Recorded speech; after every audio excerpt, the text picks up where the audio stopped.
Olá pessoal, tudo bem com vocês? Sejam todos muito bem-vindos. Vai tocando aí no sininho para se inscrever e receber as próximas notificações, as próximas mensagens. Vá se inscrevendo, compartilhando e dando o seu joinha. Vamos agora para o 20º round, mas antes vamos louvar. Face a face eu hei de vê-lo, quando vier em glória e luz. Face a face lá na glória, hei de ver meu bom Jesus. Levante suas mãos, vamos chorar. Grandioso Deus, Pai Criador dos céus e da terra, muito obrigado pelo que o Senhor fez por nós na cruz, está fazendo e fará. Pedimos ao Senhor que envie o Espírito da verdade para nos convencer da justiça, do juízo e para nos guiar em toda a verdade, meu Pai.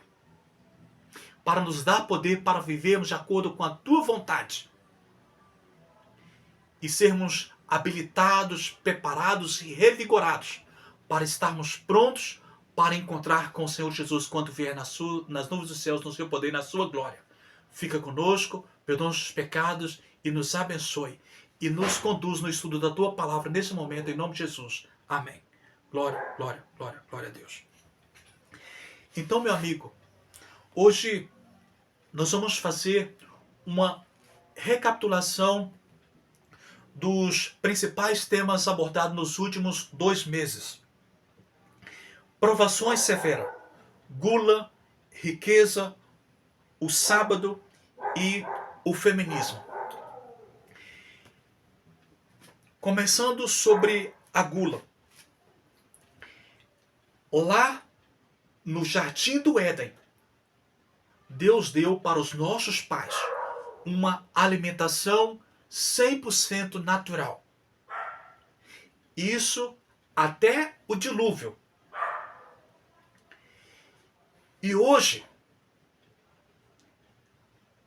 nós vivemos essa dieta, somos aconselhados pela serva do Senhor, profetisa Ellen White, a passarmos por essa experiência para nos adaptarmos para a dieta da nova terra. Que a dieta da nova terra será a dieta do Éden. Tudo será como era antes. Então, seria uma hipocrisia dizermos que hoje nós estamos adorando a Deus no 7º dia, guardando o sábado, porque foi assim no início da criação, Deus abençoou e santificou. Será assim na nova terra. De um sábado a outro toda a carne virá me adorar perante mim, diz o Senhor. E não seguirmos também o exemplo da reforma pró-saúde, que foi assim no início, lá no início, na criação. Foi a dieta que Deus quis introduzir no meio do povo de Israel, no meio do deserto, na preparação para a Canaã terrestre. E é a dieta que, por meio da serva do Senhor Ellen White, Deus quer também aplicar na nossa vida para nos prepararmos para vivermos essa dieta na Canaã celestial, na nova terra. Porque até o leão, que come unicamente carne, só come carne, lá na nova terra vai comer capim, como boi. Então, é para essa ocasião, é para aquele momento especial, é para a eternidade que vamos viver na nova terra, com uma alimentação, com uma dieta natural, que nós devemos também nos preparar hoje. Então, lá no deserto, o povo de Israel estava com um apetite desordenado, pervertido e desenfreado. queremos carne, carne, carne, carne. Mas na contramão estava o servo do Senhor, Moisés, subindo ao monte para sacrificar o apetite. E por 2 períodos de 40 dias, ou seja, 80 dias no total, ficou em jejum, sem comer e sem beber, se preparando para a grande missão, que era conduzir aquele povo obstinado pelo deserto. Cá mais para frente temos o exemplo de Elias, que as últimas alimentações dele foi também natural, se preparando para vencer os falsos adoradores de Baal e para ser arrebatado para o céu. O exemplo de Daniel e seus companheiros, que Deus estava preparando eles para serem salvos no instante que o rei queria aniquilar todos os sábios que não interpretassem os seus sonhos. E os companheiros de Daniel também estavam preparando para a fornalha da provação que eles seriam submetidos. E cá no Novo Testamento, a experiência de João Batista, o primeiro homem que introduziu na terra o batismo, o primeiro profeta no Novo Testamento que foi martirizado, também sacrificou o apetite, uma dieta 100% natural, porque Deus o estava preparando para algo grandioso.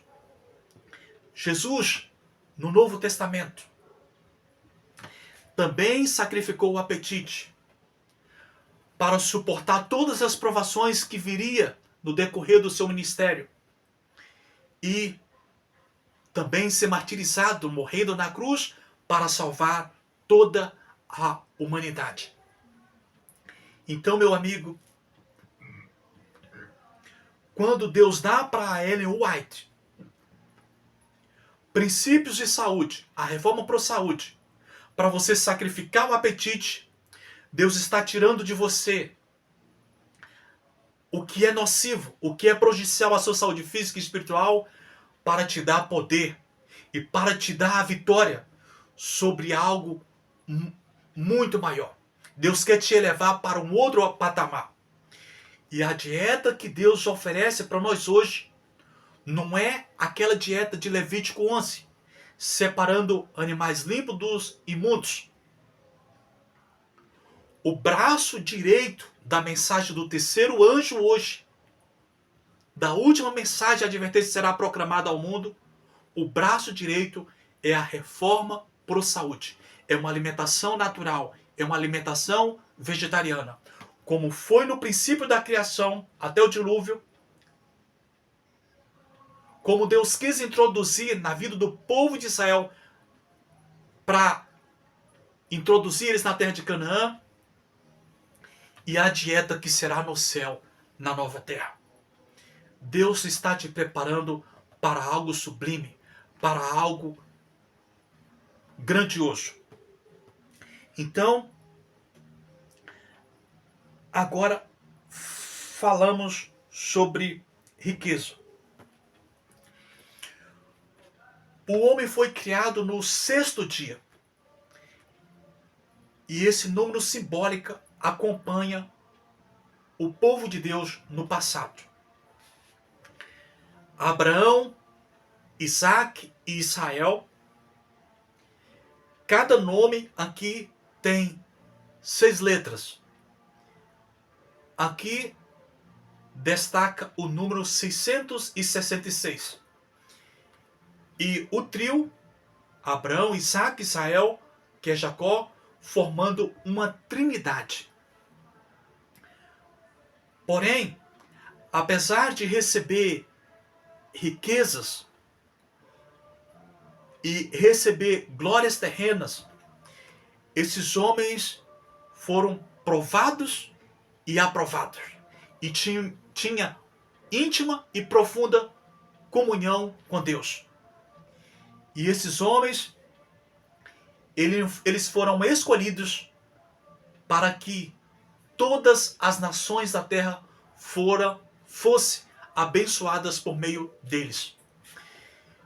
E mais para frente, ali em 1 Reis 10 e 14, Salomão recebia anualmente 666 talentos de ouro. Então, no auge da sua majestade, da sua glória, esse sinal de poder e autoridade acompanhava Salomão. E em Esdras 2:13 diz que os filhos de Adonicão que vieram do cativeiro babilônico também eram 666. Então, esses números 666 nós encontramos assim de forma relacionada 3 vezes no Velho Testamento. No Velho Testamento. E acompanhando essa trindade: Abraão, Isaac, Jacó e os seus descendentes. Uma demonstração de domínio, de força e de poder. Porém, essa nação santa, esse povo santo, por meio deles, seria abençoada todas as nações da terra. Porém,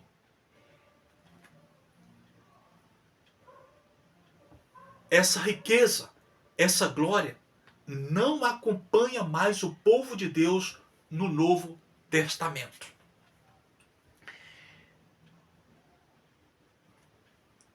Desde a Babilônia, jamais o povo de Israel reinou sobre toda a terra, sobre todas as nações, novamente. Esse poder foi tirado deles. E passou para Babilônia, Grécia, Pérsia e Roma. E passou para o dragão, a besta e os falsos profetas. Que não seria mais para abençoar nações, mas seria para enganar, seduzir, oprimir e destruir. Esse poder e esse número simbólico 666 dos nossos dias, não, esse símbolo de riqueza, de glória, não acompanharia mais o povo de Deus. É tanto que nós vemos ali no livro de Hebreus, falando sobre Moisés, dizendo que Moisés, ele trocou as riquezas do Egito, a glória do Egito, pelo sofrimento e pela humilhação que ele iria viver no deserto com o povo de Deus. E no Novo Testamento, Jesus é representado, Moisés é representado na figura de Jesus, que disse ali no livro de Hebreus, no capítulo 12, ou capítulo 13, no início, que Jesus também trocou a glória do céu, trocou a majestade do céu pela vergonha, trocou a alegria pela cruz. Não é interessante? Então, temos também uma outra experiência. A experiência de Jó. Jó era rico, porém Deus tirou tudo que ele possuía e depois de prová-lo, devolveu tudo em dobro. E no Novo Testamento, Jó é representado por Lázaro. que era coberto de chagas, como Jó foi.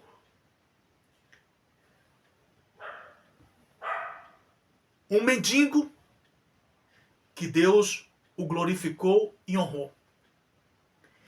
Então, ali na história de Lázaro, mostra nos últimos dias o destino dos pobres,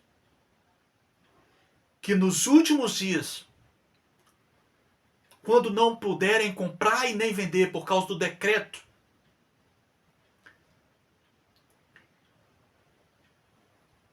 mendigarem o pão, então, depois de passarem por essa prova, os pobres herdarão o reino. E os ricos irão para o lago de fogo eterno. Interessante que ali, no capítulo 6 de Lucas, Jesus fala: bem-aventurado vós os pobres, e ai de vós ricos. E cá no Novo Testamento nós vemos Jesus nascendo pobre.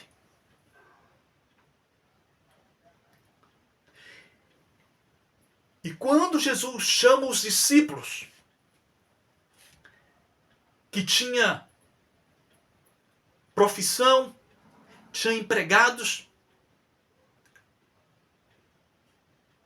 Jesus também tira tudo deles, chama eles para ser pobre também.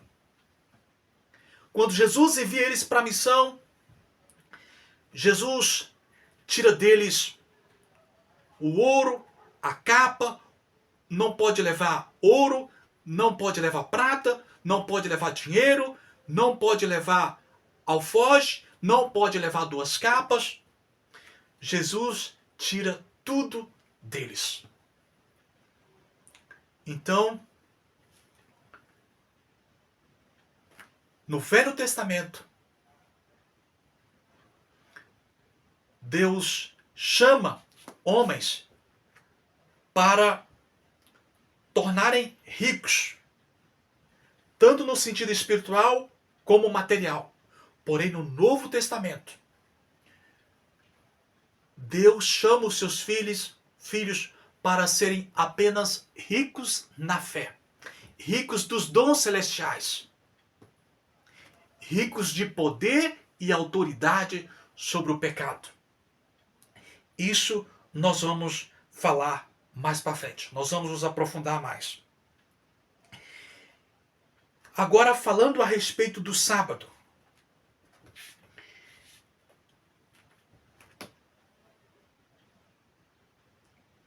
Diz Ezequiel 20, 12 e 20 que o sábado é sinal entre Deus e o seu povo.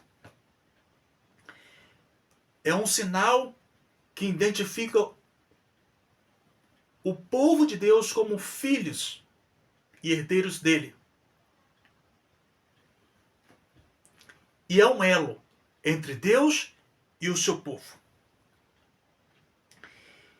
E no Novo Testamento, nós vemos em Lucas 23, 54 e 56, que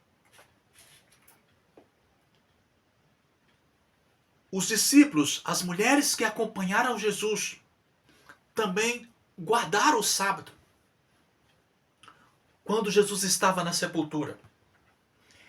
E em Atos, do capítulo 13 ao 18, encontramos pelo menos 8 passagens de Paulo com os irmãos guardando o sábado e na igreja pregando no sábado. Em Hebreus, no capítulo 4, falando a respeito do sábado, diz que resta um repouso para o povo de Deus. Resta um descanso. O povo de Deus precisa se esforçar por entrar nesse descanso sabático. E ali é mencionado o descanso sabático pelo menos 7 vezes. E fala sobre o 7º dia.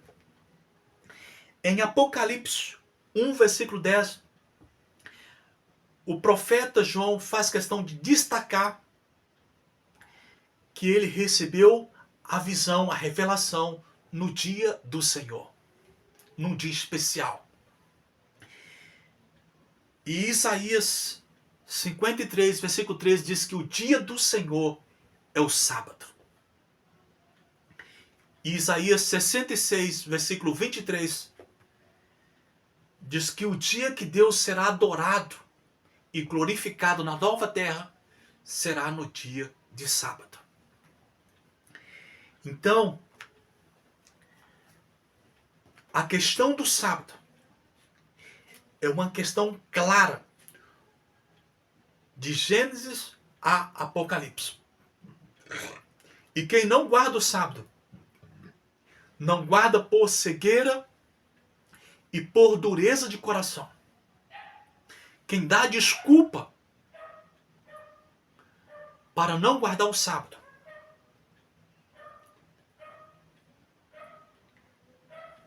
dão desculpa esfarrapadas. Porque é a mesma coisa da questão das imagens. Está clara de Gênesis a Apocalipse.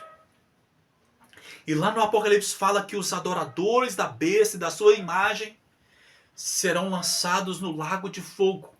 E no Apocalipse relaciona as imagens aos demônios. E do começo ao fim do livro do Apocalipse, o profeta adverte e protesta contra as imagens. Então, a respeito da guarda dos mandamentos de Deus, inclusive o sábado, está claro em todo o Novo Testamento. E a respeito das imagens, também está claro no Velho e no Novo Testamento, inclusive em todo o livro do Apocalipse. Os que dão desculpa para não guardar o sábado ou para continuar adorando imagens serão indesculpáveis perante Deus. No dia do juízo,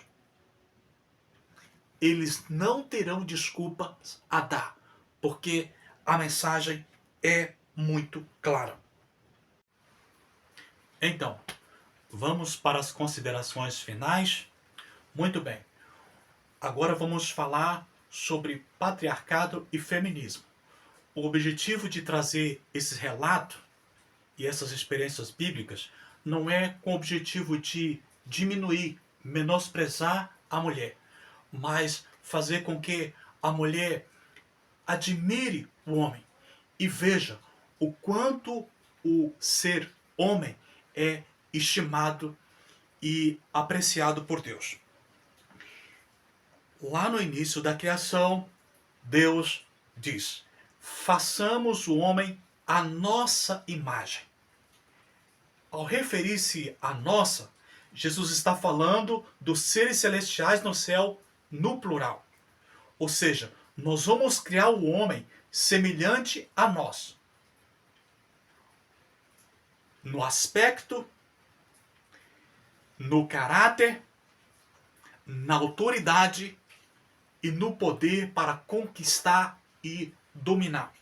É tanto que depois do pecado, Deus diz para a mulher: ele te governará. E aí vem todas as gerações, 10 gerações até Noé. E todos os filhos primogênitos até Noé são homens. E os próximos filhos, homens. Porque diz, Enos teve o seu primogênito varão, e depois filhos, e por último filhas. E assim está nos registros 10 gerações até Noé, e depois de Noé, na descendência de Sem, também 10 gerações com os primogênitos todos masculinos. E depois filhos e por último filhas. E chega na Trindade. Abraão, Isaque e Jacó. Todos os primogênitos desses homens são varão, filhos homens. E chega em Jacó praticamente todos os filhos homens. 12 filhos homens e apenas uma filha mulher. E assim foi com o primogênito desses homens também escolhidos por Deus para testemunhar na família de Jacó, Judá e José. O primogênito desses dois homens foram varão. E aí, lá adiante, na visão de Ezequiel, o profeta, da glória divina, ele vê os 4 seres viventes com semelhança de homem. E a aparência do próprio Deus era a aparência de homem, semelhante a um homem. E depois,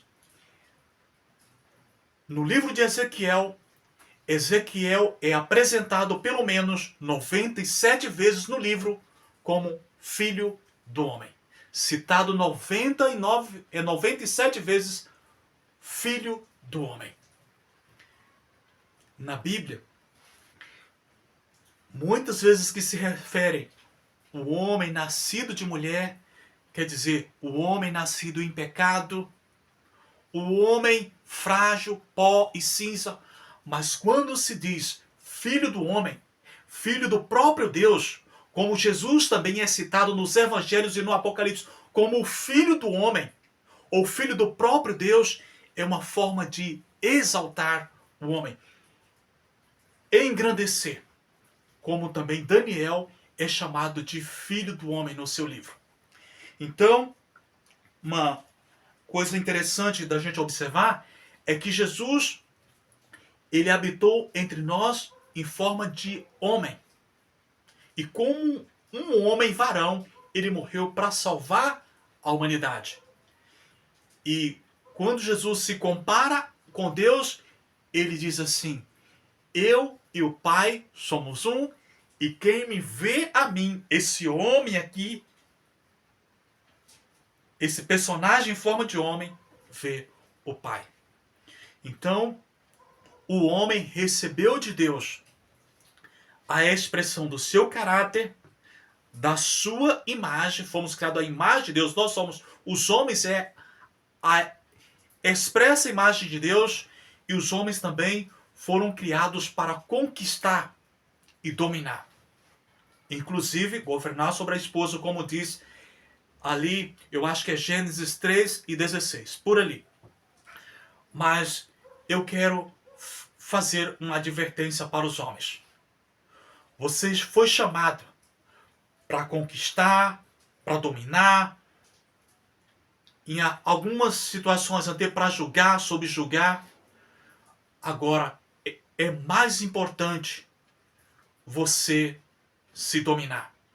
Antes do homem dominar, ele precisa se dominar. Nada de estrupos, nada de feminicídio, nada de vícios, bebidas, drogas e coisas nocivas, prejudiciais à saúde.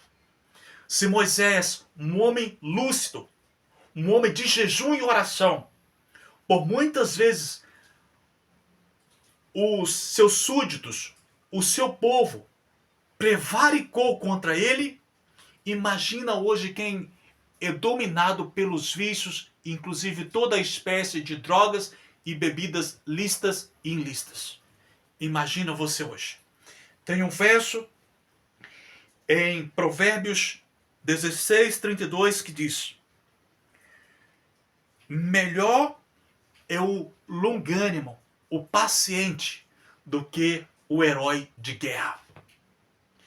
E melhor é o que domina o seu espírito do que o que conquista uma cidade. Então, antes de dominar e conquistar, primeiro o homem precisa se submeter ao poder e à autoridade de Deus e se controlar e se dominar.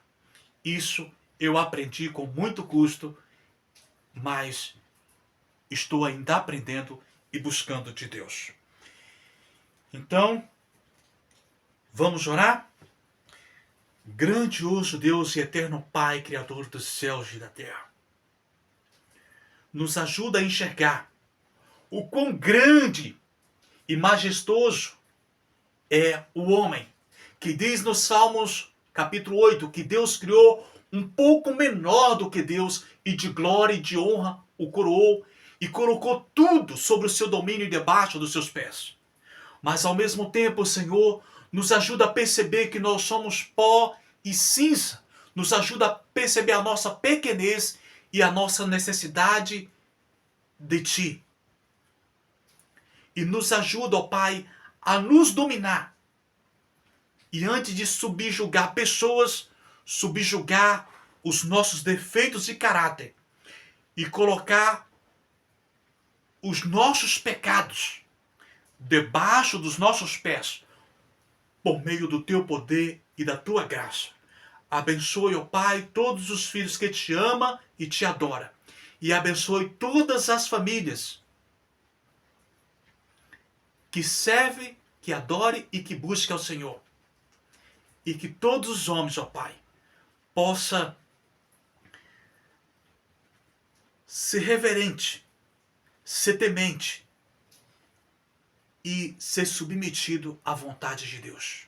Perdoa os pecados, dá-nos a Tua bênção, a Tua luz, a Tua proteção, a Tua paz e enche-nos da sabedoria divina, que é o que mais necessitamos. Te pedimos essas bênçãos e te agradecemos em nome de Jesus. Amém. Fique na paz, fique na graça e que Deus te abençoe.